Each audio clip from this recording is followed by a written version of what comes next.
But I didn't even.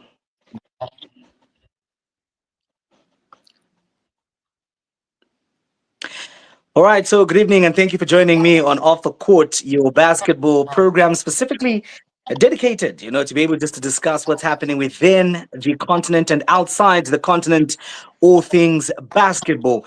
And of course, this evening, I'm joined by the gurus in the game of basketball. And when I talk about the gurus, I'm talking about people that have the data on their fingertips, and not only the data, but they're able to give you quality analysis when it comes to the game of basketball. Yes, I am talking about the one and only Sipo Nakaloa, joining me all the way from where the action is happening at the moment, Nairobi, where the center of attraction and attention when it comes to basketball is concentrated. Sipo, it's great to have you. We were just gossiping about you with Junior not so long ago, saying this man is probably still watching the games. Eh? He's enjoying life, eh? Yeah. He doesn't know that I even saw him in the stands, and You know, you literally have to scramble to get your uh, Uber to get back yeah, to the apartment. Like 5 minutes, you plan it in advance so that once the game just finishes, you've gone. you're out.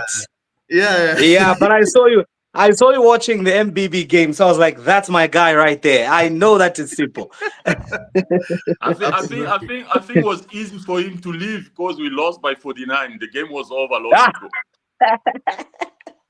The thing is, the thing is, I know we're going to probably cover this in the analysis and probably try Yeah. to give a perspective to everybody that's watching. I think you could tell that in terms of rotation, the other guys had quite significant depth in terms of the rotation on the bench. But kudos to MBB, man. They gave these guys a very good run for their money, and it was really fun to watch, to be Yeah. honest.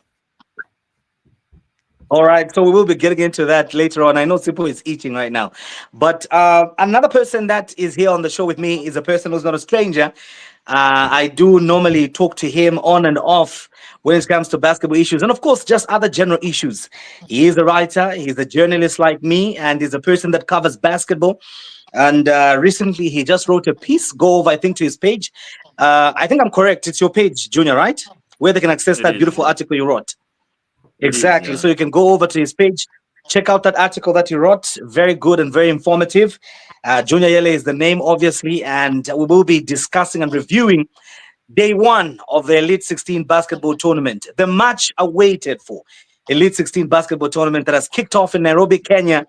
And I must say that I'm impressed with the Kenyans. The crowd was actually very, very much alive and, feeling when it comes to that. Is it Nyayo Arena, where the It games is are, nice. and particularly for the Thunder game, I must say, particularly for the Thunder game. So whoever plays the Thunder will have the luxury of having all the Kenyans come through to be able to watch the games. But gentlemen, let's start our conversation by looking at today's games. Obviously, it was a packed day. We saw quite a lot of action happening, and well, for some of us, it was Malilo, as we say in Zambia. And for those that are listening, is laughing at me. Come on, Sipo, you're a Zambian. Why are you laughing? I was So- there. I was there, and I was the odd one out, and I was trying to compose myself, and everybody else. I can imagine the frustration. I can imagine the It's not really frustration. it's not really frustration per se. It's just that expectation, and that whole being into the game, and you're saying these are our guys that are representing the flag. They're representing us. They are really kudos to those guys, man. They're one of the best on the continent to get to this stage. So you can imagine what was going through my mind, seeing everything. I support. I'm on your side, people, because like the expectation. You expect Magic to be better. Like I always say, it's not about losing; it's about how you lose. And Absolutely. a team like Magic, you watch the first quarter and you're like, are we watching the same Magic? What is wrong? Is it about the fatigue? Is it about you try to understand what went wrong, because these are the guys that went undefeated at the qualifiers, so you expect them to fight. And I always tell people, like, I've watched Zambian bowlers for years. If there's one thing they do best, is they fight back. They might lose, but they fight back. So, but when you watch Magic today, you're like, okay, what is happening? There's something wrong. And so, yeah, the expectation was a little bit higher. And yeah, after the first quarter, we saw what happened. It was one of those days where things just happened bad at the office. Okay, so let us start with obviously the same Matero Magic, and they faced Ronani, obviously, who went unbeaten in their Road to Basketball Africa League qualifiers. That was the East Division, where they had the likes of Kenya City Thunder, and they had other teams, JKT, and I think Botswana Defense 5. No, Botswana was in the West. I think, yeah, anyway, that I remember JKT and others. Anyway, what matters is they beat everybody there. That's the bottom line. They just beat everybody there, and they came through. Matero Magic also came, having beaten everybody in the West Division. The two supposed Titans clashed. And of course, one proved to be a bigger and better Titan and proved to the other that they were perhaps not necessarily a Titan, but a god. So, Sipho, I'll start with you as a person that was in the arena. In the arena, witnessed everything firsthand. What is your impression of the game? Well, first of all, let's start from the top in terms of comparing today's results. You have Matero 34, Ronani 87. You have City Oilers Fox 77-47. You have Bravehearts 58, Cryostar 89. So if you really look at the point differential, you can see that even from day one, the level of efficiency for everybody else that is playing on these other teams, I mean, the level of efficiency, guys, is very, very, very high. That's number one. And certainly the easiest thing to measure when it comes to efficiency is just looking at how much, how many times you're actually converting this ball and how many times you're making turnovers. So I think that is something that really stuck out today.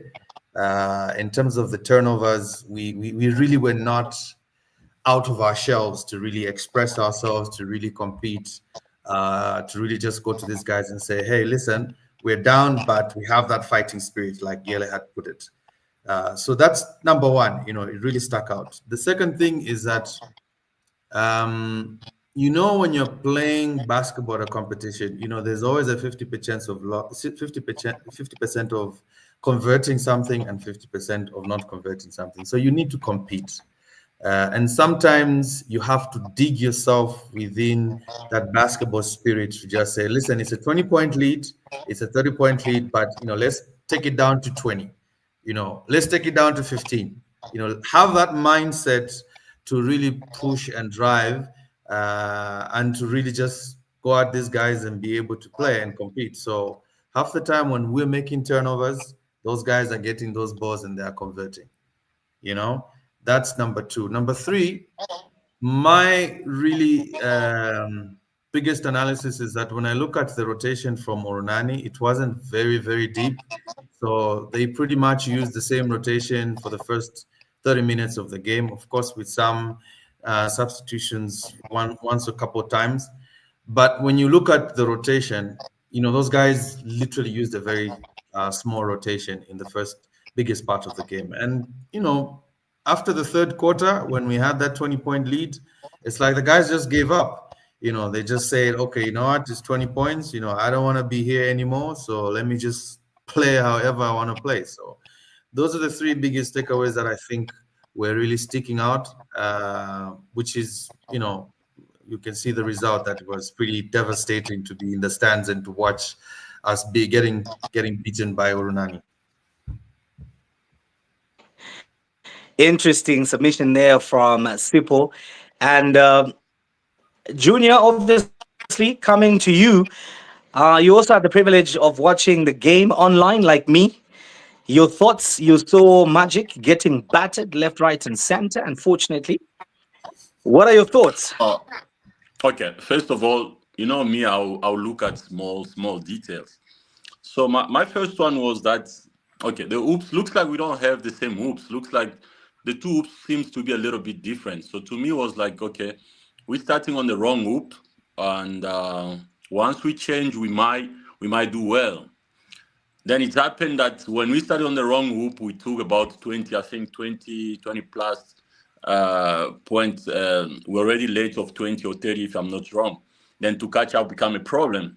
Then we have another issue where, like I say, I didn't know what was going wrong with Magic player because there's zero connection within players, and of course we end up missing open layups and things like that. But you can tell like that wasn't a team, that wasn't a solid team. Like it was each one trying to do what they can do, trying to score by themselves and not playing as a team. And obviously in defense we couldn't really play defense. And when you play a team like a good team like Gurunani, you want to be good on the rebound because they can rebound the ball, and they have second chance that they manage to convert. And if you can take the rebound, was very hard for us. Obviously, the body language was very bad. You look at our player, the body language was very bad. That the reason why I end up saying, is there anything wrong? Maybe the fatigue, maybe they travel late or something like that. Because you can tell like from the body language that that's not made the Magic team that we are used to see. And knowing those guys, I can tell you guys, game 2, expect to see some magic happening. All right. So obviously, we remain optimistic even in the loss and hope that the team can pick up their pieces and be able to come back and get on track. Sipo, let's go back to the issue of Bravehearts. Let's look at Bravehearts as well. Magic and Bravehearts were in the same group, and Bravehearts equally suffered a defeat, a massive defeat, but not obviously to the extent of their Zambian brothers, but it was still a 30-point deficit that they suffered as well. What are your thoughts on what you saw? First of all, I think they didn't expect, and I stand to be corrected. I think that they didn't expect to have, that kind of competition from the guys that came from Cape Verde. And certainly, I still stick to my point that the Elite 16 stage is a highly competitive stage because you are literally 16 of the best basketball teams in the continent. So everybody else is coming stacked up, yes, a few, conversions here and there, but I think that for Braveheart, one of the things that they probably didn't do well is to let the game off in the third quarter. Very good competition in the first and second, but after that, it was just, similar to what happened with our brothers from Zambia, that after the third quarter, that intensity kind of let off, and these guys just decided to build a much bigger lead. The second thing is that I don't know, for some reason, when it comes to the height differential, and I think I mentioned this in the last analysis that we had when we we're giving perspectives in terms of preparations. On average, I think we're not very stacked up when it comes to height. So yes, we've got Harrison Banda, very good player. This is a Zambian import that is playing for Bravehearts. But you need to have very good, solid forwards or centers that you can obviously rotate, because energy management, rotation management in terms of adjusting to the game, especially in difficult situations where you're having the game let go in the third quarter, that I seem to think that is an area of weakness when it comes to how they were playing in the third quarter. And then another thing that I really have noticed is that the conversion on shooting, even the decision making when it comes to the shooting game, is something that certainly most of these teams need to improve. Braveheart, I know with Magic, I think we scored like 2-3 pointers out of so many attempts. So if you compare, how the other teams are also making attempts and obviously increasing their field 3-point field goal attempts. There's a very, very big difference. So shooting, the aspect of size, and certainly tactical adjustments in the important quarter, like the third quarter, where you need to really be able to make adjustments to catch up with your opponent. Those are the areas that I think were quite problematic for Bravehearts in today's game. Okay, Junior, coming to you. Okay. What were some of your key observations when it comes to the Bravehearts? Once again, I'll start with the hoops. The reason why I'm going to the hoops is because I watched. Now I'll tell you, I watched 3 games today. The reason why MBB ended up leading the first quarter and fought up to the first half is because they were going to that good hoop. Okay, there's one hoop where I cannot say it's easy, but it's a little bit easy to score on that hoop than the other one. That's why you see MBB being on the balance after the first half. But if you check Braveheart and you check Magic, we start on the wrong hoop. That's why we end up having that 20 points, 30 points, and we couldn't recover from there. But if you check the second half, you found out that we tried to fight on the second half because we now change hoops and we try to score more than we did in the first half. But that's not a big issue here. The second issue, like people said, you look at the size of our opponent. When you look at the team from Cape Verde, they're big, man. They're tall and big, and then you come to Braveheart, we're short and small. So already the matchup in terms of height is like it's serious. Like you can see that it's serious. And then you had the fact that we're missing open layups. I think today Braveheart maybe had the most missed open layup. And when you are down 20 or 30 in such tournaments, it's hard for you to recover. So, like I said, when I look at all 3 games, I'm like, yes, you start on the good hoop, you're gonna build that 20-30 points, and for the opponent to catch up, it's become a little bit harder. But I'm expecting them to get used to the hoop, like you saw the Thunders, because they play in that stadium, they know the hoops. It wasn't as bad as with other teams. So I expect them to get a little bit better on the second game if they have a chance to practice in the stadium, because we saw teams practicing outside and now they come inside to play. So you're not familiar with the hoops and stuff like that. So that's what I say. I'll bet more on game 2 to see how team adjust.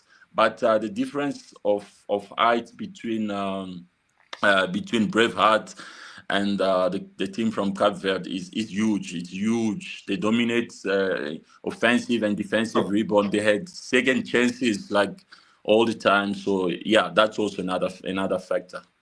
So if I could just come in on that point, if you could allow me, is that yes, we can look at the technical aspects in terms of the environment where the game is being played, and we can say, fine, Matero scored 34 in 40 minutes. Fox from Sudan, SSD, scored 47. Braveheart scored 58. So if you take the average of those teams that lost today, maybe the only difference is MBB that scored more than 60 points. So the flip side to that is that somebody could argue that, okay, so if you're saying it's the hoop, so how are the other teams actually scoring more than 70 points? So you kind of now start then compare like all these elements of adjusting to the game, because yes, maybe from an experience perspective, it seems like a smaller court, because obviously the way the court is shaped and then the way the rims are, you obviously can say, okay, it was kind of difficult for you to adjust. But the flip side to that argument is that the other teams are actually scoring and the other teams are actually shooting. Busi from Urunani scored 29 points. If you look at his attempts, he probably took 4-5 3-pointers that he converted. We have another boy from City Thunders, Wachira. I mean, in the last 6 minutes that he played in the fourth quarter, he scores 5 3-pointers. So that's what I'm saying. Like from a comparative perspective, our teams are not really adjusting and are not really converting those opportunities that we have in order to actually stay in the game competitive wise. That's number one. Number two, and again, I make reference to the last conversation that we had in the analysis, is that, if you're going to the Elite 16, you can't, have a very fixed strategy that, okay, we're small. Yeah, on average, we've got some height, and then maybe we're going to play a fast game. This is very technical. It's very, very technical, and you have to have a balancing act between very athletic guards, very talented guards that are obviously going to run the floor, and you have the size and scoring capability to have forwards or centers that are going to balance, that whole squad. So it's the same thing. I mean, look at Creole. Look at maybe Urunani doesn't have so much of forwards. They have one or two guides, maybe one or two support. But if you look at Creole, you look at Nairobi City Thunders. I mean, we mentioned this. They've got one of the best forwards, Majuk, in the continent. So that balancing act, even from a coaching perspective, then helps you to strategize how you're going to be able to compete. So I think those things are probably valid, but they could be contended, because when you see the performance of the other guys that are playing, the conversion rate is actually very, very high. Okay, if I may. Okay, so Sipho, just before. Okay. I mean, if you look at please go ahead, Junior. Go ahead. If you look at Boissy, who ends up being like the best player of today, I mean, this is a guy who took, I'm sure he took over 25 to maybe 30 shots in the game today. Yeah. It was like six for I think 6 for 15 at some point. Then he ends up keep trying and trying and trying. So I'm not blaming 100% the hoops, but I'm saying, if you look at how teams are scoring on one hoops compared to the others, you can clearly see that there's a certain difference. But like I say, it takes these are professional basketball players, so all it takes is maybe just a practice on that court, and something might happen on game 2. So they just need to get used a little bit, and things might change in game 2. I agree with you. I mean, 60 points when they change to the other court. So you probably have a point there, Junior. The guys scored close to 60 points. So obviously they switched on the other side, no? So obviously one thing that we all agree with, which I feel Wilson Jason Mwanza is talking about here, saying, and the court selection is also of course, we all agree with you, Wilson, that the court is not the best there is, but hey, it's what we have. And from what the gentlemen have said, if it worked for Urunani, if it worked for Kenya City Thunder, if it worked for the team, is it Creole, if it worked for Creole, and everybody else, it means teams must be able to adjust and do what is required of them. But Sipho, let me come to something that Jimmy has written. Jimmy is saying people were looking afraid. People were missing layups, and you talked about strategy. Okay, you sometimes tend to wonder. I mean, I've played basketball before. All of us have played basketball. From a player perspective, do you think players were afraid? And what sort of mindset helps when you are faced with a stage like that? You've been there, Sipho. What sort of mindset do you need from a player point of view? Okay, so I'm not justifying this, or I am not, trying to speak on behalf of the Magic organization. I mean, these guys have really worked hard to get to this stage. I know that from a logistics perspective, some of the guys probably came today. Some of the guys, we kind of linked up 2-3 days ago. I think they came on Wednesday. I think on Tuesday. So maybe from a psyche and from a preparation perspective, having one team come on game day, changing climate, not practicing together for the past 2 days could be a reason why, maybe that kind of gel was kind of missing. But the key issue here is to say, okay, what has happened between the magic that we saw in Zimbabwe, going 5-0, and the magic today that has lost by more than 50 points. We're not castigating the coaching the coaching team. I personally feel, even if it was you or even if it was Mike Krzyzewski, if you put them there, if you put them in that position, there's really nothing that would do, because the psyche of a player is about execution and having the fighting mentality to say, listen, I am in a bad spot, but I really need to dig ourselves, and that at that point, that is where your leaders, your flow leaders come in. That is where the garbage, we call them the garbage players, the people that do the donkeyiest things that nobody else will do, but it actually, it can change the momentum of the game. Secondly, what is the mentality in terms of the demeanor that you have when you're at the bench? All of those things are things that you have to really study and say, okay, are these guys really looking down? Are these guys thinking, okay, there's a sub that has come in, what am I going to do? In difficult situations, the message is that you really need to dig yourself up and be able to at least express yourself and say, yes, we're in a bad spot, we've got a big goal difference, but let's play basketball. And then thirdly, preparation also might mean, do you have exposure to, losing, let's say from the last stages to where we are, in terms of, are you playing with guys that are really giving you the competition? Certainly, if you've changed also the mechanics of the team structure, because I also noticed that there's some players that were not there in Zimbabwe, and we've got some players that are here, making a few adjustments. There might be good intentions behind that, but even from a psyche perspective, that change in dynamics might probably affect, the whole comprehension of how you're actually going to perform, especially if you're playing with a big team like Urunani, who is also coming from a situation where they beat everybody else in their division. So in my view, several factors that might seem very insignificant, getting to the level where you get to Nairobi and you're going to compete on game day, might probably have affected that psyche. And honestly, guys, these guys were not themselves. Honestly, these guys were not themselves.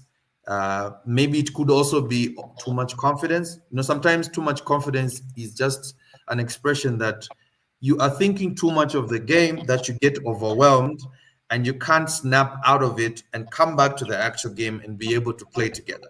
So even if you're trying to communicate to these guys, psyche-wise, they're not really there to be able to convert and execute. And it's sad, but that's really the reality from what you could see from the game today. Okay, interesting there. Junior, let's come to you. Obviously, the newcomers, the very first team from Cape Verde, participating in the Basketball Africa League competition and, starting strong, showing everybody that they're a good side, like you pointed out earlier on. Would like to hear from you, looking at the way the group where MBB is. So, first of all, I want to support what Sifo just said. I think it's about time as media starts calling some BS that are done in our basketball and just expose them so that there have to be some changes. I mean, when you speak about preparation, I cannot prepare with X players, and when it came to game day, I take the ball and give it to a player who just landed hours ago or one day. Then you take the whole ball and put it in his hands, and you want to win. I mean, I don't think even if we give the ball to Michael Jordan and say, come and play with Magic, we might win that game. So these are type of mistakes that our coaches, obviously it's bigger than the coaches. You can see these are decisions that are made by the people on top that land a player hours before games or few days before games. then they expect that player to just take the ball and save us. So these are things that we need to stop. If you look at a team like Urunani, the players that come into that organization, you found that those players have been playing the league. Like they want those players to get used to know each other, to build a certain chemistry, to be a team. Then obviously they can just head maybe one or two, and the addition to the team are not there to really to be like the alpha of the team. They're just there to help the team winning. But what we do our side is the addition. The guy who comes in is the one we take the ball and put in his hand, and he doesn't know anything about our team. So these are things we need to work on and try to change, because we qualify and with a different setup, and when we go for, I don't know, this type of tournament, then we come with another setup. So talking about the team from Cape Verde, I think these people came as wild card. So I think they had enough time to adjust, because when you come as a wild card, so you've learned your lesson, you know what you need to do, and you can tell that they went shopping. They went and took pieces that they needed, and those pieces just fit properly within the team, and they managed to get the result. You saw the point guard, I don't know what his name, but the guy was just shooting. Yeah, he was just shooting the ball, out of the arena, and it was incredible. And obviously, you also look at the local players that there's just this chemistry between them. You can tell that they've been working hard as a team, and obviously we want to see them against a serious opponent and see how they react. But that's the biggest difference. We just land players and expect to win, while others, they go through a process and prepare and try to build something solid. I think those are things that we need to change in the way we see things in the Southern Africa. Simple. Let me first of all get your opinion. There's been so much talk with regards the way the draws were done. Putting Magic, Urunani, Oilers, South Sudan into the same pool. What are your thoughts on that? Some people felt like the draws were not done properly. Not that those teams weren't supposed to be in the same pool. I mean, ultimately, they'll have to play each other, whether they like it or not. But what are your thoughts on the draw first? But to be honest, I don't know how the policy is with FIBA Africa, NBA Africa when it comes to the structure of these draws, but I know that most of the times they're supposed to be like a sort of very public and very open mechanism where the draws are supposed to be done, and I think if there's an invitation, or maybe there's a requirement for us to have representation to participate in the drawing process, the onus is really on us, both as a country, both as an organization, or maybe a federation, to be able to participate in that process and make sure that, quote end and quote, there's no some machinations that would give us a disadvantage. But Sipho, the point is also that we know in it, when you look at FIFA way of doing things, you have number one that has to be in one pot. Yes. And number 2s or 3 are in another pot. So in this instance, we have number ones, people that have worked hard to finish top of their groups, found themselves playing against each other. So I think we had to put number ones can't meet each other because they work hard to finish number one. So just the same way they do with other sports, but this time around it's just happened where you finish number one and it looks like it didn't. Actually, that was my next point, and I really appreciate you, Junior, for highlighting that it becomes an unfair advantage, such that you are also, you're not rewarding. We're not saying we should be free, but you're also not rewarding the effort and the hard work of all these teams. Having qualified in the last 32, and then you're all putting them in the same groups. You understand? So I am just. First of all, recognizing that there has to be a process that's transparent, that's open, with all representation being present, to make sure that if there's a drawing system, it is balanced and make sure that everybody else is structured according to how they've performed in the last group. So personally, I don't think it was a fair way of structuring it. I'm not privileged to see how, that drawing system was done. But certainly, putting Orunani, Magic, and all these other guys in the same team, it kind of makes it very difficult for giving, opportunity and chances for players that have worked hard to go to the next stage. And then, the other point that we need to have, and I think, Yele, you from the media and maybe being part of the community, we need to be able to speak out and have representative voice and make sure that some of these things, affecting the welfare of players, affecting the welfare of teams. Teams are investing a lot of money, a lot of resources, a lot of sacrifices from businessmen, to try and support these teams. We need to have a very stronger voice in the representation process so that, some of these elements can be obviously shared, to enablers from FIBA Africa, from, NBA Africa, so that, we are able to have a mechanism that balances and make sure that it doesn't, put people in the same pot, and then you're eliminating people that probably might have a very good chance of competing to the next level. So in my view, it was not very properly set, and we need to put more effort in making sure that there's better outcomes in the next competition. But if I may jump in, I think the first show we did, we spoke about the way, how can some country benefit from the automatic qualification and others not?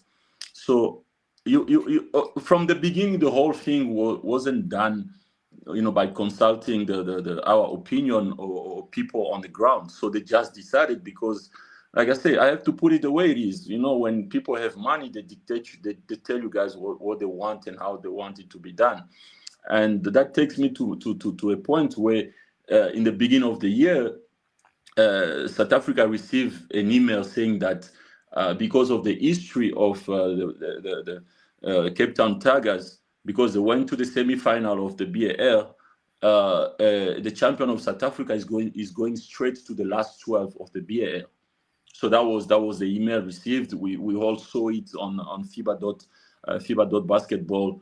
Then I'm sure they were expecting to have Tigers coming back. Then things happen with Tigers.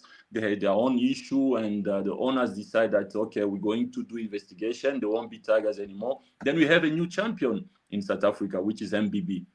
Then when they found out that it's not Tigers anymore, the rules just changed.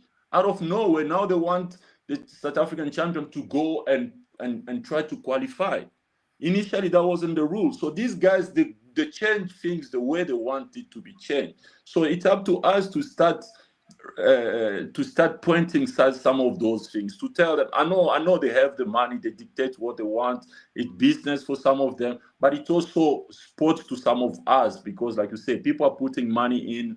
There are a lot of issues that we raised in the past when it comes to sponsorship, and where business people put money to support you, but once you get to BAL, they are not willing to be seen and things like that. Junior. Yeah.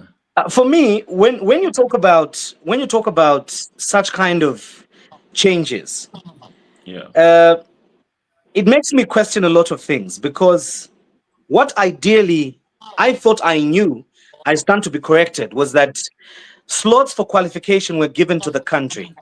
So it doesn't matter whether Cape Town Tigers decided to fall off or anything else. Another champion, whoever is the champion there, automatically would take that sport and be able to go, and because the slots are not given to a team. So if such kind of decisions are being made, don't you think it confuses and complicates the whole thing? Of course it's confusing. That rule applies, for instance, let me just take an example. That rule applies in Angola. If Angola got a new champion, Tunisia got a new champion, they still go directly. It's the new champion that goes. But when it comes to some, remember Morocco. I think Morocco used to be part of the countries that were going, I think, directly, if I'm not wrong, to the elite 16. Then the following year the rules just change. So you ask yourself, like, on which base do these people just wake up and say, no, we don't like your face, no, you might not compete, so go back to the beginning and to the start line or something like that. So we don't know. They're not rules. They just wake up and say, no, you're not the fan favorite. You, maybe we like you, go straight, and things like that. So they just change rules. There's not really rules where they can say, okay, this is how we do, this is how we follow. You can be part of the one that qualify automatically. Then the next season they say, no, not you anymore. We want to use the other guy. So so now, does it mean? I feel like it's at some point it's run like yeah, let me just call it like a private business, and they decide as they go. So does it mean, gentlemen, that if MBB, for example, because what I knew is that MBB is merely just, for them it's like practice in Kenya, because they're already going to be part of the the final 12, like the actual BAL tournament that will be taking place in South Africa. Not anymore. So does that mean we have? So does that mean we have 7 sports as we speak? So in the instead of 8 initially. That was the plan in the beginning, okay? So that MBB is part of the 12. But remember that incident also happened in Kigali, where when they went to playoff, there was no any Rwanda team. So they can have a playoff in South Africa and the final without any South African team. It's okay. It did happen in Rwanda. It's okay. But at least they had a Rwandan team in the last 12, which might not happen this time because MBB have to qualify to be part of the 12. Either by getting a wild card, because there's now, I think if I'm not wrong, now there will be space for two or one wild cards. So MBB might go as a wild card or something like that, but they have to qualify. So if they in Nairobi they don't finish, let's say, in the top 3, then there's no MBB in the last 12. I think. I mean, for me, it just Sipo, maybe just before you come in. For me, I think it just raises more questions, than everything. And I feel like FIBA or Basketball Africa League needs to do a whole lot of proper communication. They need to furnish information in such a way that all the stakeholders understand the dynamics behind certain decisions. Because right now, I think there's so many questions than answers when it comes to, for example, the development that Junior is just telling us right now. And this is what everybody was asking. If, for example, MBB is benefiting from the slot that Cape Town Tigers fought hard to secure in the last season, why should they even be taken to Kenya to go and play? Shouldn't they be practicing, maybe concentrating on other things? Those were some of the questions that people were still asking. And maybe how different is this whole scenario? For example, you have Dynamo from Burundi that had secured a direct place. I thought they did to the Elite 16. They failed to win the championship. Orunani comes in. If the slot is given to the country, why then are they being told to go and play the qualifiers? I think for me, it brings a whole lot of questions that I feel Basketball Africa League, FIBA, and everybody else who's in charge should be able to explain, clearly to everybody so that we can understand how these things work. Unlike a situation where you wake up and maybe a rule is there, but a few people know, and it seems alien to the majority of us. People, you wanted to come in.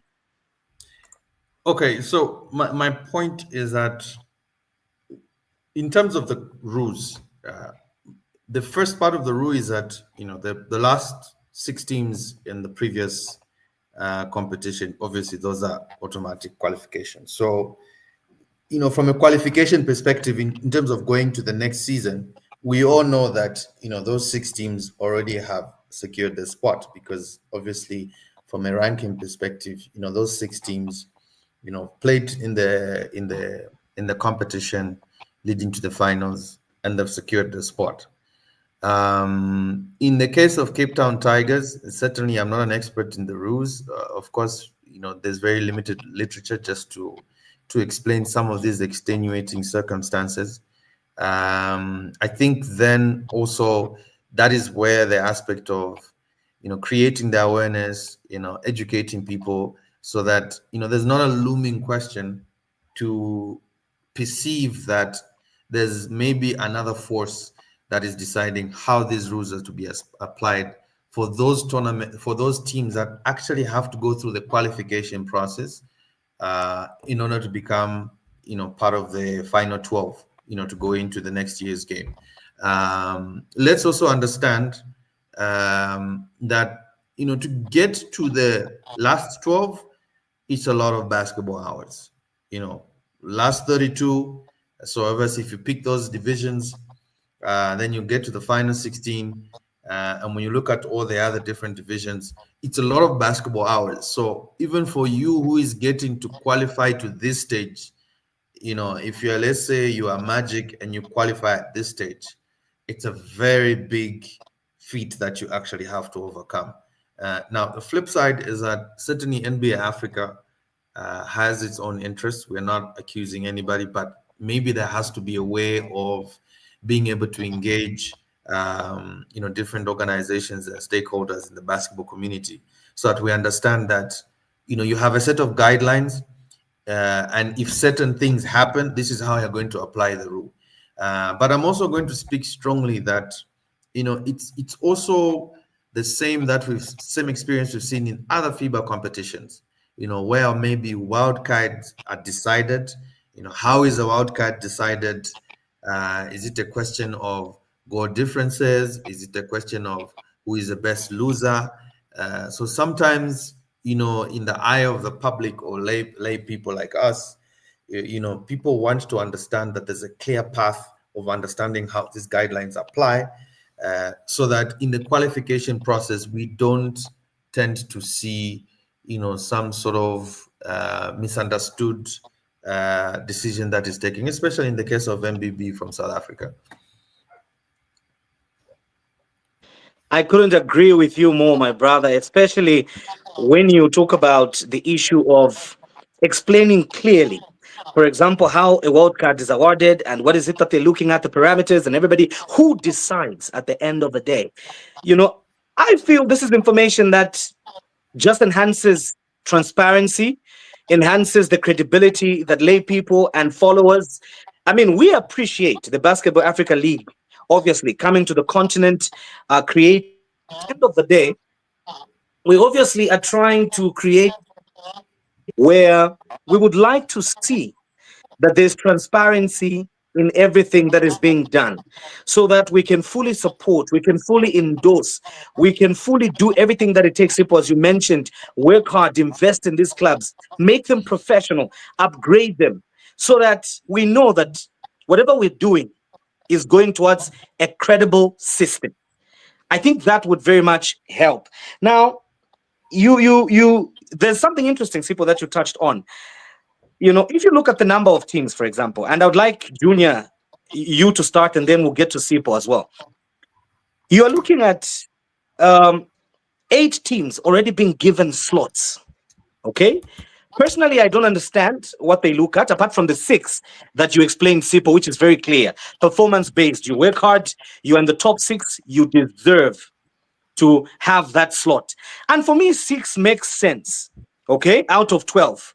6 is okay. I mean, you are giving 6 slots for people to compete, to fight, to get there. But if you're going to give 8 teams slots and only leave 4 for over 32 countries or whatever teams to fight, I mean, guys, I don't understand. Maybe BAO should just come out and tell us and just say, okay, guys, we want Rwanda, we want South Africa, we want Zambia, we want Zimbabwe, we want Nigeria. These are the target markets that we have for this particular initiative. I don't know what you guys think. Let me start with you, Junior. So, in this show, we don't bush around, man. I remember when I came to your show and I told you, like, the babies of the BAL at Cape Town Tigers. Some people came at me, but today you can all see that The Tigers were the babies of BAL. So these people have their market targets. Like I say, it's also business to them. You look at the Nigerian league, Nigerian basketball league, the local league. That league is not known on the continent, but they have a automatic qualification. You look at the Senegalese, they have automatic qualification, and you know why? Because the boss is from there. So there are all these small things behind that were decided in the office where like they just allow people to have these this qualification, either because your market is big, and or they think like, okay, you must just get it. Like I told you guys, they took it away from Morocco, if I'm not wrong. Then Morocco had to qualify. So it's more of business that some of these decisions were taken. If we could have just kept the same model, which was the club championship, which is open to everyone, and the top 12, obviously, then the NBA Africa can take those 12. But they've changed, and according to rumors, the way things are happening and the decision they're taking might lead to them having franchise forever. Like, according to some rumors, apparently they might have franchise where if the law can say it's going to be a team from South Africa, a team from this country, a team from that country, so which means it should be locked and others won't have access to the league. So, and it looks like that's where we're going when you see the way they do things, because things are not done by the book. Like Sipo said, you look at in terms of money, the teams that are playing now, like Braveheart and Magic, these guys have had to raise money twice in less than a month. That's a lot of money that those who got automatic qualification are not spending.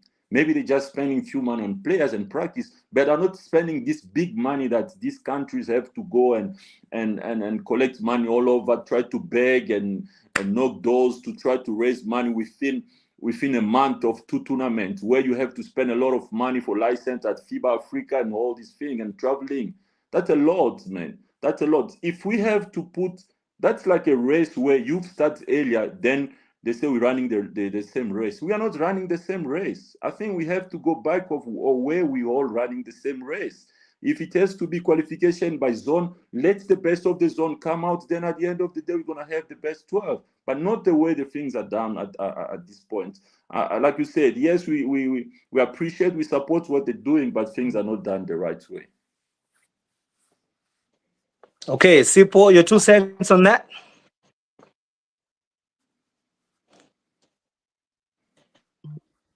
And just unmute your microphone. Kindly unmute your microphone, please. Okay, I forgot that. So I was saying that, you see, I'm a bit divided in the sense that, yes, I think that there's a gap in how these guidelines are done, but to change the rules and stop rewarding the other 6 teams from the previous season, I think that for me is it's also going to be a disadvantage, because remember, we're in season 4 now, and certainly as you see the build up, the road to the bow. So Sipo, I think the thing is the 6 teams must be maintained, but like for me, should it be 8 out of the 12? 6 is okay. 6 is fine. They've worked hard. They've earned it. They deserve to be there. But should you extend it to 8? That is the part. And that's the part that I think all of us are concurring. That, but Simple, when you say they've worked hard, what is that the Senegalese champion did to work to deserve, or the Nigerian champion did to deserve that place? They did not work hard. No, Some of them did not work hard. No, I meant from the previous season. They finished second, Junior. They finished second. But anyway, Junior, I think let's allow Sipo to first of all stress his point. And then if we have some questions and interjections, we can actually follow through. But Sipo, the floor is yours. Let us hear what you think. What I was saying is that the 6 from the previous season. So like, we had the last season, the finals were played in Kigali. For those 6, for me, I think that, it's too credible to maintain those 6 and to have automatic qualification. I don't have a problem with that. Then when it comes to now extending it to the 8, this is the part that I think all of us agree that, it just becomes very uncomfortable for you to say, okay, 6 have qualified, but why are you extending it to 8? Because when you extend it to 8, you are also leaving very few slots for the teams that have to compete. I mean, 64 teams having to compete only for 4 slots.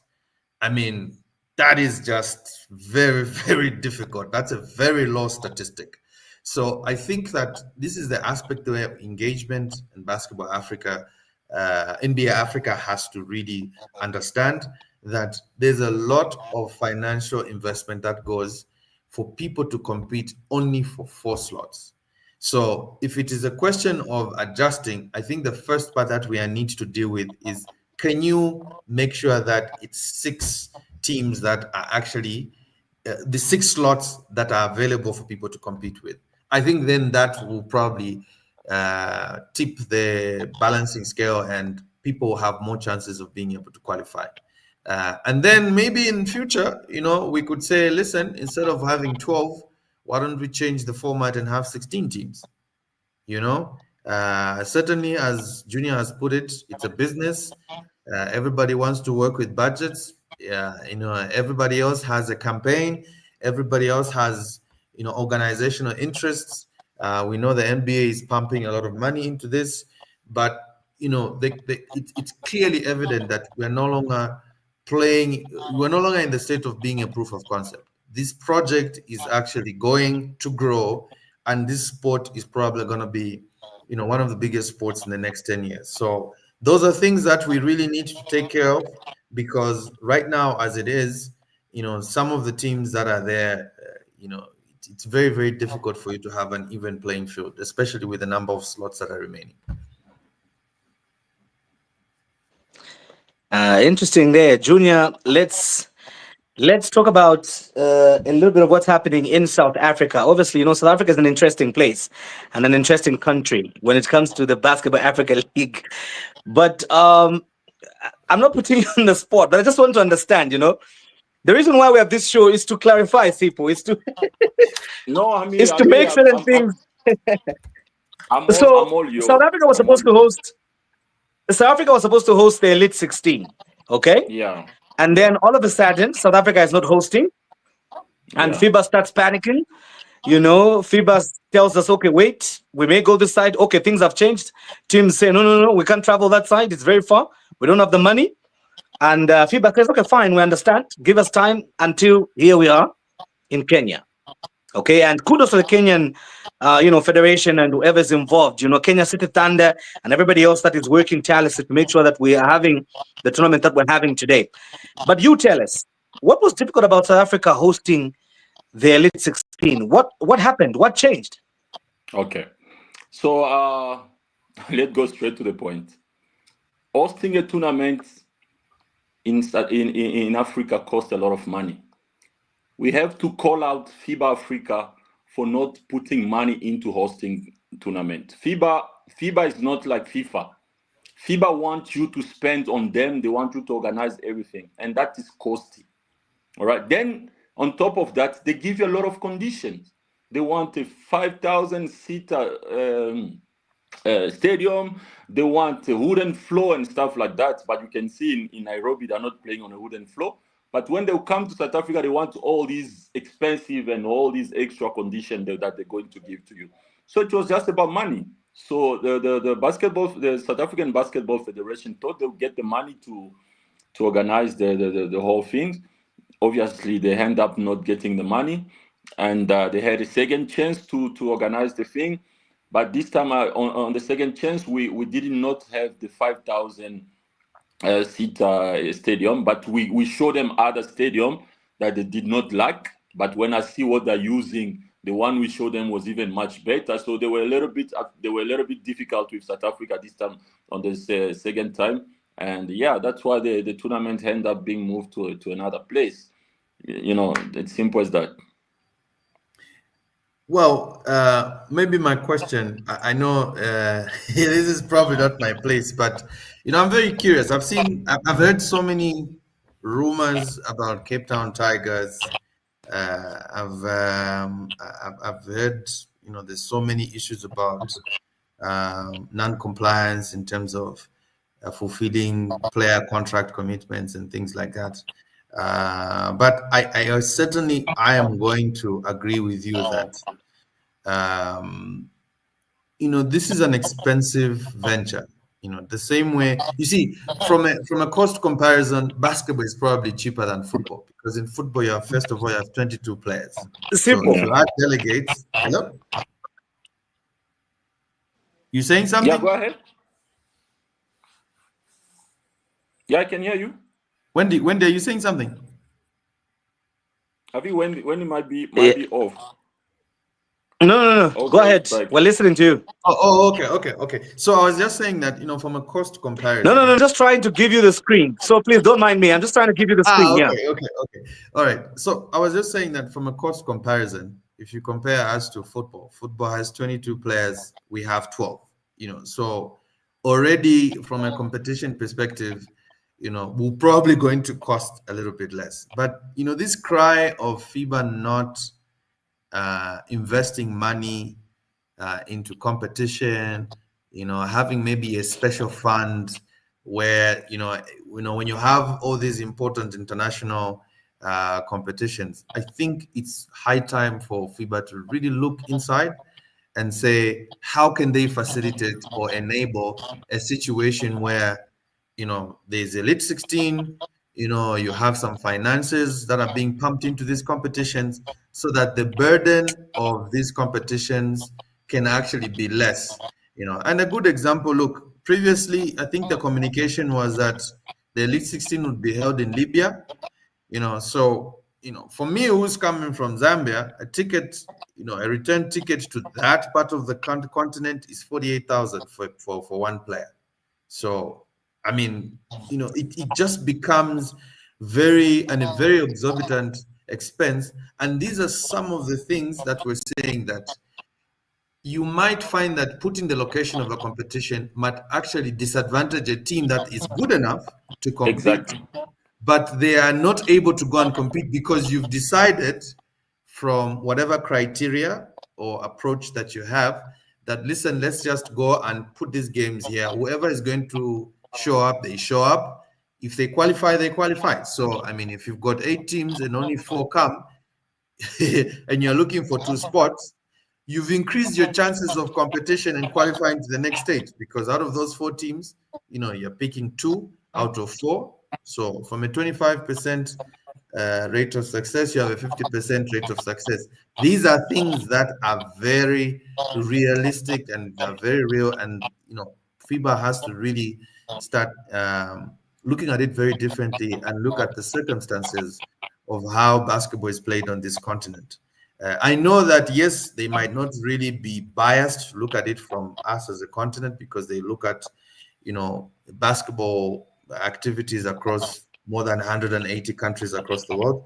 But, this is something that can be a game changer and become something that teams can benefit, in countries that might have less privilege in terms of resources when it comes to going to these different places to compete.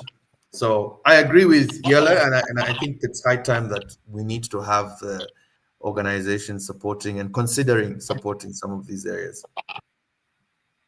Okay, so another thing, Sipo, that I would like to get your mind on, Junior mentioned something very interesting. He said, he compared FIBA to FIFA. Obviously, the two institutions have different financial capacity.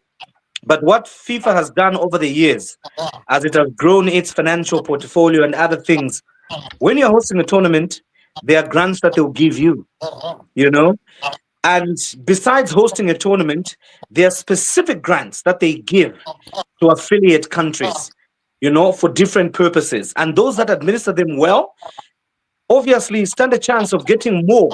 Now, why doesn't FIBA do the same? Obviously, there could be reasons. Maybe the model of operation and everything is different. But don't you think for a place like Africa, if FIBA did that, it would actually help in terms of getting us to a place where they don't have to move from country to country to look for an arena and end up settling for an arena that is not different from the 10 arenas they said no to. Okay, was that to me or you want Junior to go first? You go first, Sipo. You are the numbers guy. Okay, so okay, so for balance sheet wise, FIFA is like David versus Goliath, and certainly football as a sport, you know, in most of these countries, you know, gets much bigger funding, and certainly FIFA might have more leverage in terms of partnering with global conglomerates. Like, for example, if they say, okay, Coca-Cola is going to sponsor a development program for football in, let's say, Asia, as an example, you know, if they put in, let's say, $200 million, just as an example, you know, from the perspective of Coca-Cola and from the perspective of the CSR budget that they may have, you know, that's really a drop in the ocean. But for FIFA as an organization, that might be a lot of money that might create much bigger impact in terms of developing and obviously increasing the value of competition across different regions.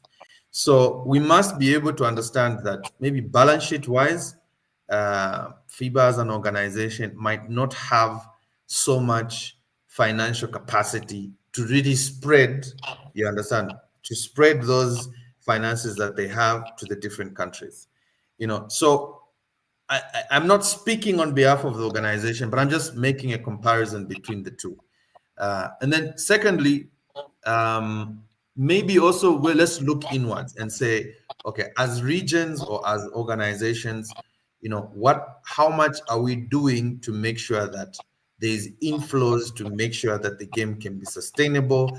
Do we have certain communities that we build? Do we build certain alliances? I think you remember I talked about alliances, so that from a competition perspective, if a region is able to attract certain partnerships that can enable our competitions to be much easier to participate in, then why not? You know, you look at setting up the structures, you know, having a plan to be able to engage, and then maybe that can be an avenue and opportunity for, you know, some of these hostings to be much easier. Because I know, I mean, if you compare maybe in terms of facilities, you know, this part of the equator, you know, South Africa has the best facilities, you know, and whether you are hosting it in Durban or whether you're going to Cape Town or you're going to Pretoria or going to Johannesburg, you know, they have so many facilities that are world class in comparison to, let's say, if you come to Nyayo, there's a very big difference, you know. But you know, these are things that are real, and these are things that are affecting even the level of competition, because it's not cheap to come to, you know, to bring a whole contingent of players and coaches and team staff to come and compete at this team. And, you know, with the elements that we've talked about, you know, the whole guidelines and rules in terms of how the competition rules are going to affect qualification, it's something that we really need to start speaking more and more strongly, and creating that voice where we can have these big organizations to consider in future, making it easier for entities to participate. Okay, Junior, your thoughts? So to me, the message is clear to the African Association, FIBA Africa. The message is clear. If you, as the big organization, is struggling to get sponsors, because that's a reality, they're struggling. They don't have money, so they have to rely on club paying license. I mean, for clubs that went through two qualification, they had to pay $100 for the same tournament, but you have to pay twice because you're doing it twice, so you have to pay 2 licenses. So they rely on club paying so that they can make that money and survive somehow. So if they are struggling to get sponsors, so how do they expect club to get sponsors? If them as a big organization are struggling, they also need to understand they have to try their best to survive by themselves. I mean, when you're hosting a tournament, I think the biggest part of the money kind of going to them, because if you have you even end up paying for the staff members. You pay for the old players $100 per player, then you end up paying, if I'm not wrong, is it 50 or 150 for the staff and stuff like that, and all that money goes to them so that they can officials and stuff. Then you have to look after transport. So I think they have to make a little bit easy on us. That's why we end up having tournaments and no one is raising their hand to some hosting, because it's going to cost you a lot of money. So the federation have to look into how they can get their own sponsors. I know like people say it's not the same number. I do understand that it's not the same number, but imagine if FIBA Africa can just pay for their own people and make it a little bit easy on clubs or countries. I think it's a long way to go. We cannot just keep spending money on licenses and buying licenses and and so that they can survive. They need to find a way to survive by themselves. As long as they will be depending on clubs or countries to participate so that they make money, it won't work. It won't work. So the same way we're struggling as a club to get sponsors in basketball, the same way they're also struggling. So we're not going anywhere. So they also have to try to get sponsors, people that can only sponsor them first before they even share their money, just themselves, so that they can move themselves, they can do their own things without putting too much pressure on countries and clubs. Okay, simple. Yeah. Just to raise the level of competition and preparedness in terms of clubs within the Southern African region, many times on this particular show, Junior can testify, a lot of people have said we need to find a way of maybe bringing back, for lack of a better term, a competition that used to be like the Club African Championships that we used to have a long time ago. That would give us a chance to compete, prepare. So, do you think an initiative like that would help how clubs prepare? So, I would answer it hypothetically. What's the prize money? Yellow, would you know what was the prize money for BAO last season? Would you remember?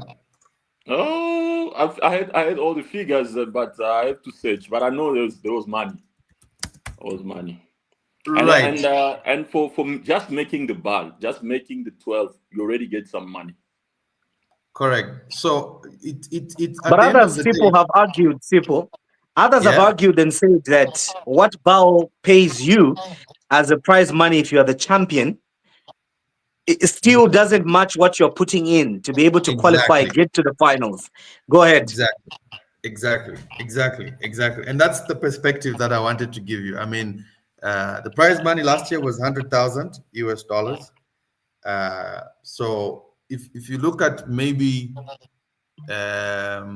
all the teams that have qualified up to the Elite 16, that's probably the average cost they've spent up to this stage of the competition, including living expenses, indirect costs, and all those things. I think it's even more. Yes, probably even more. So I'm just saying that certainly there's an imbalance in terms of the rewards that you're getting when you look at the intense competition and when you look at how much teams are spending to get to these stages. You understand? We are not saying we should be treated special, but we're saying that we have a unique set of circumstances, and because this project in Africa is working, you need to tip the scale and understand that there's much more investment being made by teams as opposed to the rewards that are actually coming from these competitions. So I agree that we need to have more competitions, but the incentive structure that is provided in these competitions is very, very important, because if there's no money in it, really it beats the whole purpose of why are you investing so much. Are there bonuses that you are getting? As basketball, it's not like if I won the BAO League this year, I'm representing my country. If I go to my country, there's probably a paycheck or a bonus that is waiting for me. With soccer, it's different. You understand? With soccer, it's different. So I'm just saying that the realities of comparing how you have a reward system or you have an incentive structure that rewards teams that are competing, that is certainly a factor that one needs to look at. But at the same time, guys, let's remember it's a business. I mean, $3,700 per player is not small money. Certainly, if you can look at how much is spent, I'm sure all of these things are, are part of the whole process of looking at how to create these incentives. But it's high time we actually need to start pumping more money, and we need to do a bit more job in creating collaboration and bringing entities, organizations that can pump that money into the sport for competition purposes. Junior? Yeah, Sipo got a valid point, man. And I'll take example starting with you guys from Zambia. The few tournaments that you hosted where you put money on the table, I think you have numbers. You have very good numbers of teams that comes around the continent because there's money on the table. When the Eswatini tournament used to happen, there was money on the table and team used to go and play. The Braveheart tournament also attracts people because there's money on the table. So I think it's all about money. If you ask people to just cross rivers and just to get medals and trophies, I don't think many people will come. But if you put something on the table and they see that it's worthy traveling and cross the river, and I think it will make sense. Like people say, it's all about business, man. And remember, and most of our players are not professional players. These are people working. These are people going to school. And you even have staff that do work or still going to school. So now imagine taking those guys away from school or work just for fun. I mean, just to go there and come back just because they went and visit a country. So yeah, then you have a tournament that doesn't even attract, I don't know, many people where the sponsor can just jump in. So if we can make it a business move where owners and bosses that put money into this thing can feed also their family, I think that collaboration is going to work. But if it's just about the invitation and come play on a weekend, I doubt that we're going to elevate the level of our basketball. Yeah, Wendy, if you could allow me. The thing is... I made a mistake and removed Sipo as he was about to drop a very serious bomb. Okay, Sipo, so please. Yeah. So Sipo, please just come back. But Junior, let me just come to you. I wanted to find out when we talk about hosting. Obviously, the final 12, that is the quarterfinals, semis, and finals will be in South Africa. So what dynamics have changed? You said it costs money. Is South Africa now ready? Okay, so you remember FIBA only look after the qualifiers. So up to the elite 16, still under club to spend money, still FIBA tournament. Once is the last 12, they change the uniform. Now they wear Jordans or Nike. Now it's all about NBA Africa that pumping money into it. So the hotel, the court and everything, South Africa basketball got nothing to do with it. It's all done by NBA Africa. And that's why you see them taking over. You see all these American companies flying to Pretoria. So they take over. From the last 12, it's NBA that takes over. Okay. So here's the man that we, by mistake, kicked out. Please, we were waiting for your point, then he kicked you out. I'm so sorry, Yele. I know it happens. Technology is that. So please go ahead. So the thing is, in as much as yes, we're talking about this at a continental level, let's recognize that the NBA is definitely doing a good job. Like I said, it's no longer a proof of concept. Now it's the actual project, and the project is running. We're in season 4, and we can see that maybe from a TV rights or maybe from the business model that is there, certainly there's a business case, that is supporting to have this competition run every year. Okay. But also at the same time, if you go down, one step below, you need to say, okay, at a country level or in each of these countries, what effort is being done to create an environment where, whether it is professionalism, whether it is structure, whether it is organization, what are the key success factors you need to attract more inflows of funding so that basketball then can become much more competitive and much more funded, so that these institutions can actually be able to participate. It can't just always be one way where we're expecting it to come from the top, where we have, NBA Africa and FIBA. There also has to be an organic push where institutions are also investing effort to create alliances, to create partnerships, to attract institutions and organizations to finance these basketball activities, these basketball competitions, so that even at an entity level as a club, you really have the support of not just doing it yourself, but you also have external partners. So the example that I really draw a lot of motivation from is, look at Thunder. Thunder's been in the competition for the last 3-4 years.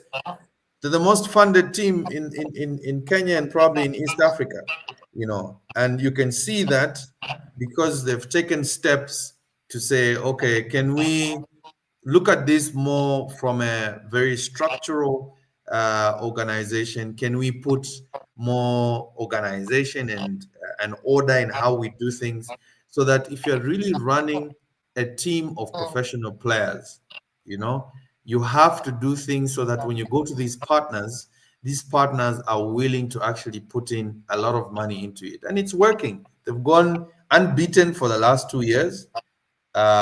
This is obviously going to, if they qualify, this is going to be their debut appearance, to go to the finals that are scheduled next year.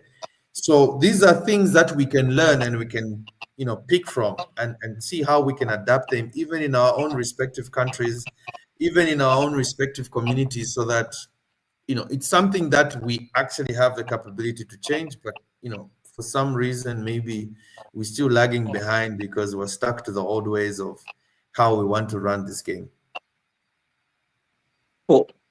You talked about an organic push, from bottom up to be able to complement what's coming or what's flowing downwards to create an enabling win-win environment for everybody.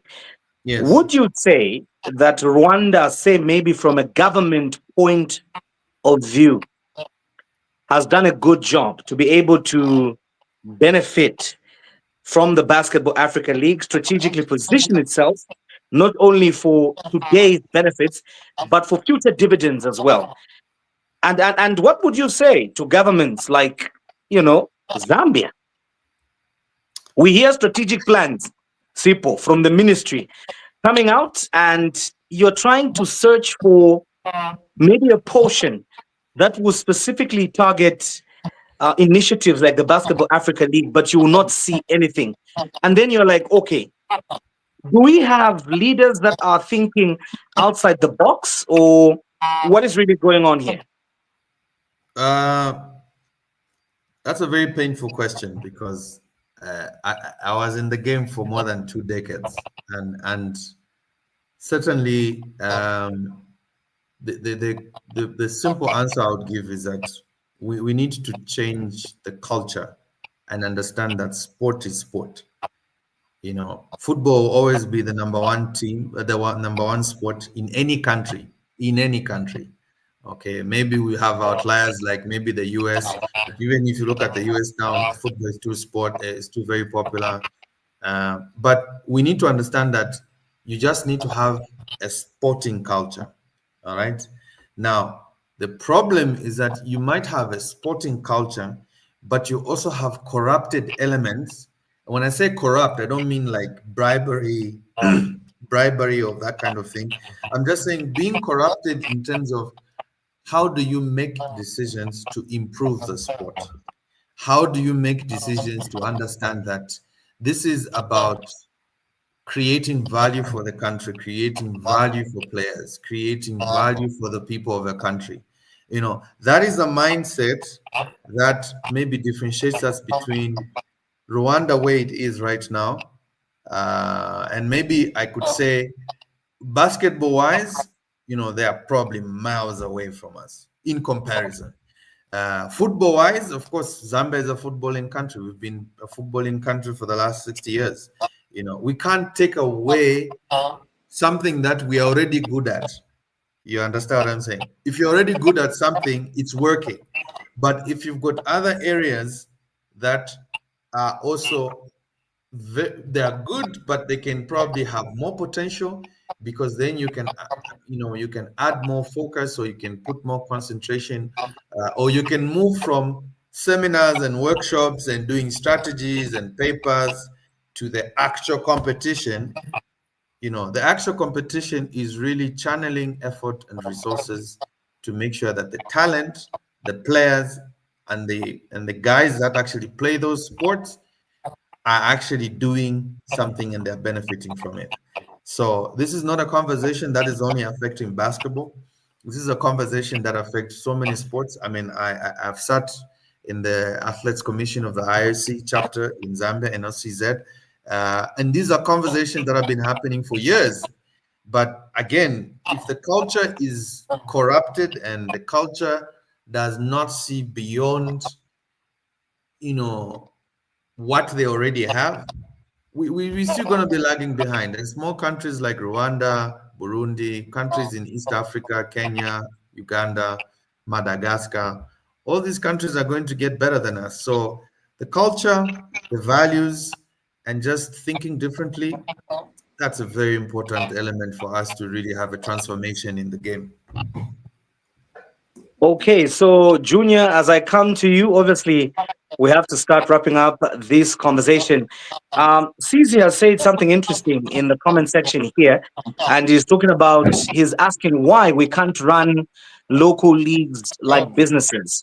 And why I want you to comment on this, because I think Sipo has been hinting, Sipo has been a proponent of this for a long time. You know, we don't have to see 100 million US dollars first before we organize our house. We can organize our house to attract the $100 million, because that's what I believe, you know, the people with the money out there are looking for. I stand to be corrected by Sipo, who is the numbers guy. You know, that's why we always have him here. But Junior, if you look at South Africa, for example, you know, you guys are looked at to have everything. You know, you've got the infrastructure, you've got, you know, an economy better than us. You know, you don't have load shedding. At least tonight, I don't have load shedding. I can brag. Okay. For And I now. hope the gods don't strike. Eh? But hey, why don't we have, for example, the most profitable basketball league on the continent in South Africa that would attract talent from everywhere, you know, just to be able to fight to play in SA, because you know there's reward, there's incentive there. Okay. So I think I'm going to share the blame. So first I'm going to share the blame on ourselves. I mean, like our own houses. African federation are not run properly. We cannot hide. We need to go and tell things the way they are.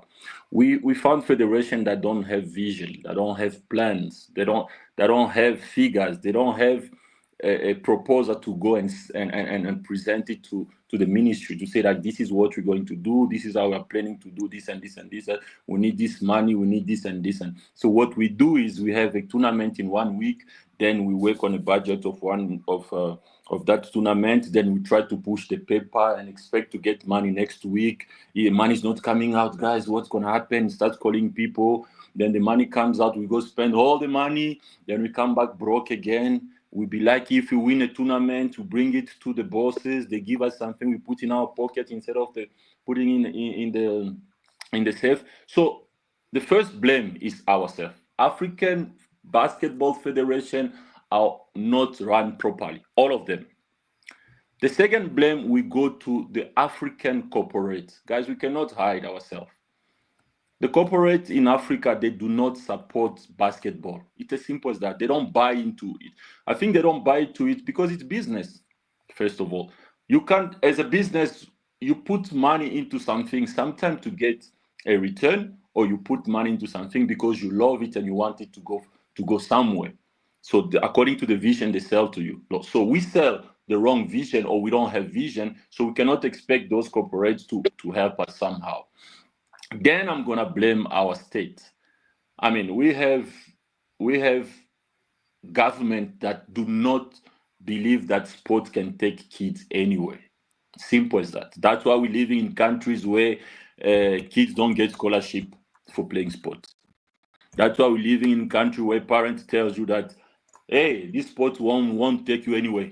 Because we're living in countries where the whole government doesn't believe that sport can take kids or can do something in kids' life. They don't even believe that a sport can just be good for your own health. That's why we are where we are. So I'll break it into three. You see, it's easy to say why can't we run our league like business?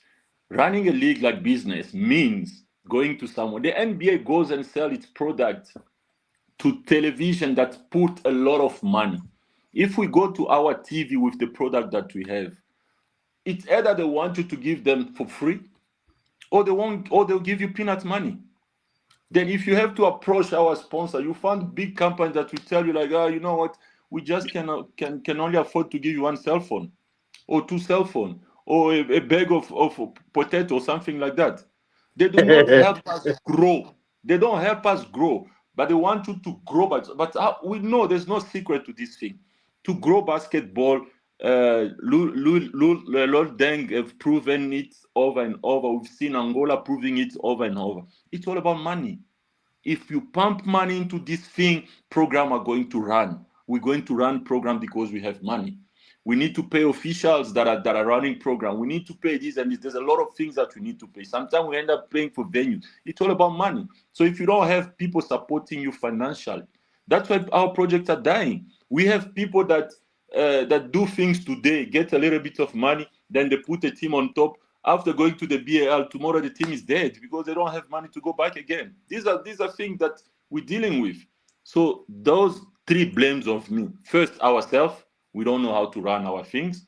Secondly, our corporates, they don't believe in us. They don't support us. They would rather support, I don't know, whoever, but not us. Then we have our own government that don't buy into the fact that sport is important.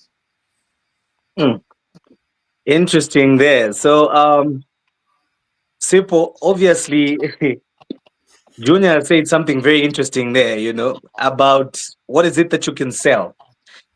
You've been in the game for a long time. You understand. From a Zambian perspective, um, what should we do to turn this basketball into a product that we can go and sell and not just exchange with a bag of potatoes or chips? Well, that's a very heavy loaded question, but where do I start? First of all, if I start with the blame, I'll probably not do justice. I think let's understand what is basketball impacting Africa the most. Which areas of basketball are being impacted in Africa? And I'll tell you, even from my short stint, working across especially in this region, is that this is an opportunity for people to actually get an education. It's as simple as that. Now, someone would say, but how? And I'm gonna say, listen, is he still on the call? Yeah, I've seen his it is. drop. Okay, yeah. So if you look at the American system, athletic system, most of the players that go to the NBA in the last 50 years have been coming from collegiate programs.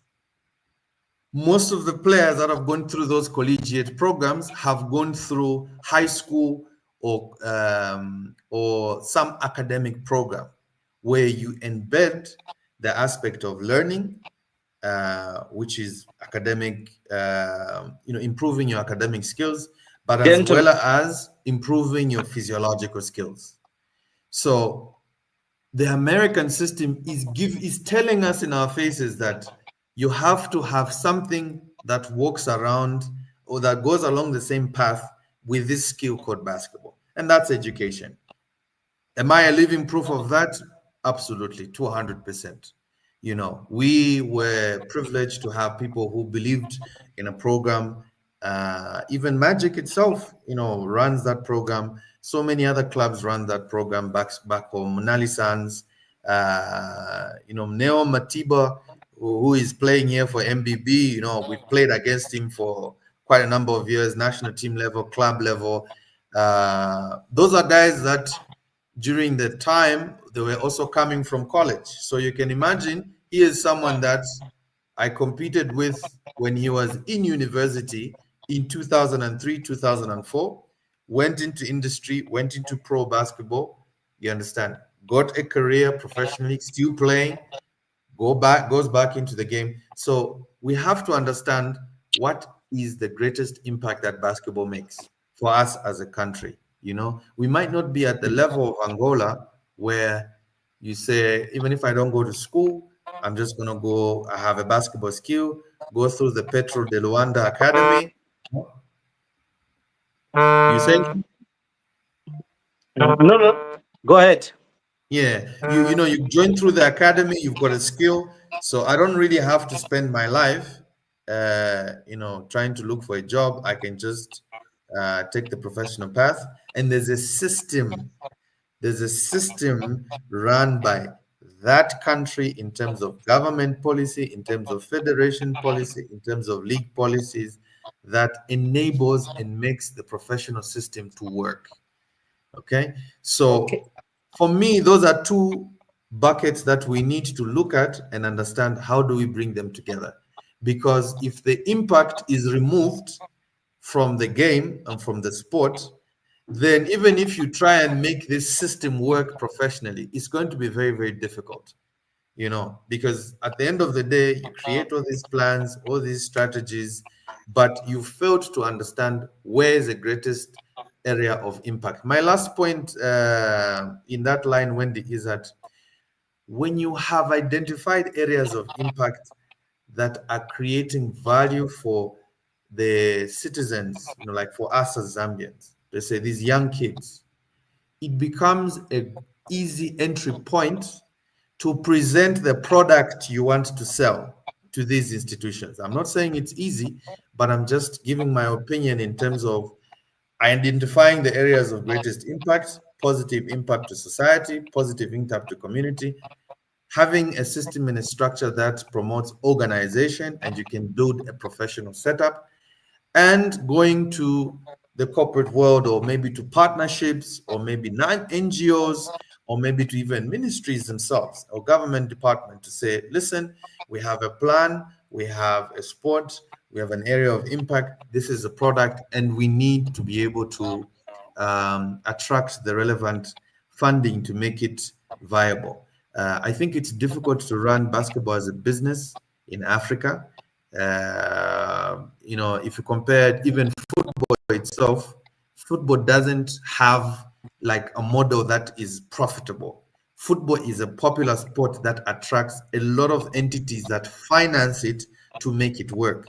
But we can't say even football as a sport runs profitably.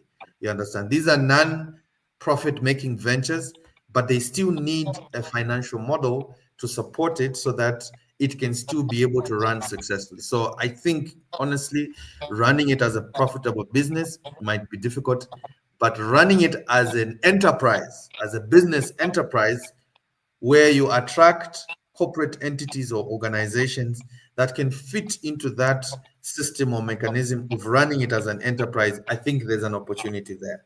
And if you couple it with the areas of positive impact to the community, like I've cited these examples, those are some of the areas that we really need to look at and focus on building plans so that we can implement them going forward. Okay, so we obviously have to conclude. our conversation today. You know, basketball never stops, and so does the talking. You know, but Junior, let me just come to you for your final remarks as we get ready to wrap up this discussion today. Good luck to Magic. Good luck to MBB, and good luck to Braveheart. We're Team Southern Africa, and we hope we won't be scared tomorrow to make layups, and the ball can go in. We're praying to have at least one at the BAL, and that would be a dream come true. So, Team Southern Africa, all the way, all the best. Okay, thank you very much, Junior.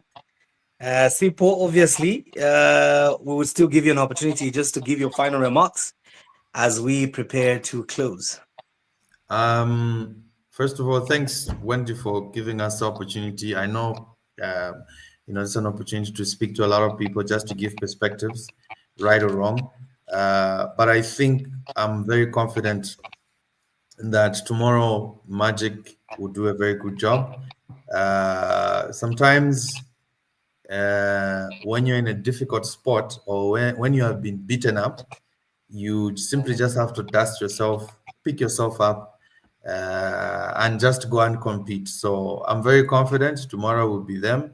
We'll be them in terms of supporting them, and I think that they're going to redeem us so that we can have a win against our colleagues from South Sudan. So thank you so much, Wendy, for the opportunity, and we're looking forward for the game tomorrow that Magic will have.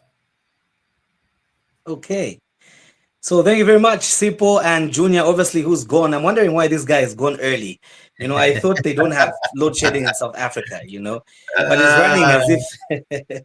Yeah, but anyway, thank you for coming through. And Sipo and Junior were my guests today. We're obviously talking about the Elite 16 tournament that is currently going on in Nairobi, Kenya. And today was the first day. Magic, Bravehearts, Kenya, is it Kenya City Sports Thunder? I hope I pronounced that correctly, you know. Nairobi City Thunder. Nairobi City Thunder. Okay. Yeah.